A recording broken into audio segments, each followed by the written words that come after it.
ተመለሰ እዚህኛ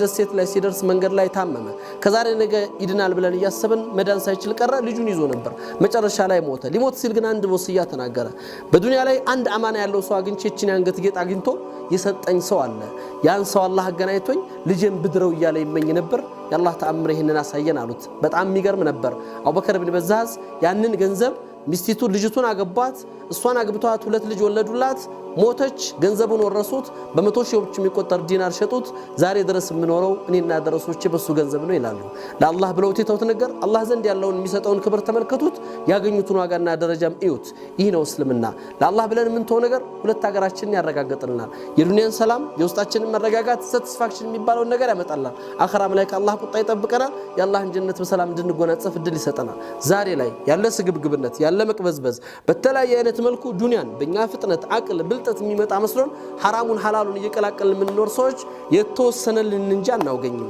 የተወሰነልን እንጂ አይደርሰንም ስለዚህ ቀስ ረጋ ብለን አላህ ለኛ የከተባትን ነገር በሐላል መፈለግና ሐላሉ ላይ መገኘት የራሳችን ግዴታ መሆኑን ልናውቀው ይገባል ያን በማድረጋችን ከሁለት ሀገር ኪሳራም እንድናለን ይሄን ነው ላስታውሳችሁ መፈልገው ዱንያችን አኺራችን አምሮ ለመውጣት ከፈለግን በዚህ አይነት ህይወት መስመር ውስጥ እንገኝ ያ መሆን ካልቻለ ግን ችግር ውስጥ ነን ያለነው ዱንያም ላይ ደነክ ነው ጨለማ ነው አኺራም ላይ ሌላ የሁለት ሀገር ጨለማ ነው ቁርአኑ እንደሚለው ذلك هو الخسران المبين ይሄን የሁለት